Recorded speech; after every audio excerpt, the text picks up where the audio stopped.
கர்த்தருக்குள் பிரியமான என் அன்பு சகோதர சகோதரிகளே, விசேஷமா இந்த நாளிலும் உங்களை சந்திப்பதுல மிக இந்த சந்தோஷம். இன்றைய கர்த்தருடைய வார்த்தைக்கு நேராய் கடந்து போகலாம். மத்தேயு எழுதின சுவிசேஷம் 8ஆம் அதிகாரம் 7ஆம் வசனத்தை வாசித்து பார்க்கலாம். அதற்கு இயேசு, நான் வந்து அவனை சுஸ்தமாக்குவேன் என்றார். கர்த்தருக்குள் பிரியமான என் அன்பு சகோதர சகோதரிகளே, அதற்கு இயேசு, நான் வந்து அவனை சுஸ்தமாக்குவேன். இந்த 100க்கு அதிபதி வேலைக்காரனாய் இருக்கும் பொழுது தேவரீர் ஒரு வாக்கினை சொல்லும், வேலைக்காரன் சுத்தமாக்குவான். ஆமென். அன்பு சகோதர சகோதரிகளே, வேதத்தில் ஆண்டவராகிய இயேசு கிறிஸ்து அநேகரை கர்த்தர் சுத்தமாக்கி இருக்கிறார். சுகம் என்பது விசுவாசத்தினால் காணப்படும். சுகம் என்றால் எதிர்பார்ப்பில் காணப்படும். சுகம் என்றால் அற்புதத்தில் காணப்படும்.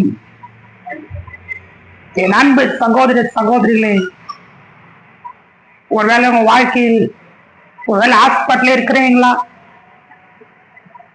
வியாதியோட படுக்கையில் இருக்கிறீங்களா, உங்கள் இருதயம் கலங்காமல் இருப்பதாக. சுகம் என்றால் சரீரத்துடைய வியாதி சுகம் அல்ல, நிம்மதி இல்லாத வாழ்க்கை, கண்ணீரோட வாழ்க்கை, வறுமையில் இருக்கிற வாழ்க்கை, தரித்திரத்தில் வாழ்க்கை தேவன் சுகமாக்குவார். மாற்றங்களை தேவன் தருவார். தேவன் மாற்றத்தை தருகிறதான தேவன். விசுவாசித்தால் தேவனுடைய மகிமையை காண்பாய் என்ற விளக்கங்களை பார்க்கிறோம். ராஜா தேவன் சுகமாக்கினார். கண்ணீரோடு இருக்கும் ராஜாவை சுகமாக்கினது போல இதை காண்கின்ற ஒவ்வொரு வாலிப சகோதர சகோதரிகளும் தேவன் உங்க வாழ்க்கையை கர்த்தர் சுகமாக்குவார். உங்க குடும்பத்தை கர்த்தர் சுகமாக்குவார். விசுவாசிக்கிற பிள்ளைகளுக்கு எல்லாம் கூடும் என்று வேதத்திலே பார்க்கிறோம். என் அன்பு சகோதர சகோதரிகளே, இருக்கிற இடங்களே கண்களை மூடி நம் ஜெபிப்போம்.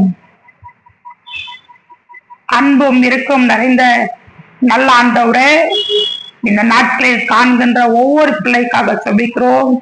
ஆண்டவரே, எப்படி நீ போய் அவர்களை சுகமாக்கினீரோ அதே போல இதை காண்கின்ற ஒவ்வொரு பிள்ளை வாழ்க்கையிலும், இதை பார்க்கிற ஒவ்வொரு பிள்ளை வாழ்க்கையிலும் இன்னைக்கு வியாதியோடு கூட இருக்கலாம், பலவீனத்தோடு இருக்கலாம், கண்ணீரோடு இருக்கலாம். இயேசுவின் நாமத்துல ஜெபிக்கிறோம். இப்போது வல்லமை பிள்ளைகளை தொடப்படுவதாக. ஹல்லேலூயா. இப்போது வல்லமை பிள்ளைகளை தொடப்படட்டும், சுகமாக்கப்படட்டும். வைத்திருக்கிற கட்டிகள் மறைந்து போகட்டும். கேன்சர் கட்டிகள் மறைந்து போகட்டும். புற்று நோய்கள் மறைந்து போகட்டும். என் தேவன் சுகமாக்குவீராக. குடும்பங்களில் அன்பும் சமாதானம் நிறைந்திருக்க தேவன் உதவி செய்வீராக. நாங்கள் ஜெபிக்கிறோம் ஆண்டவரே. எங்கள் ஜெபத்தை கேட்டதற்காக நன்றி செலுத்துகிறோம். இயேசுவின் நாமத்தில் ஜெபிக்கிறோம்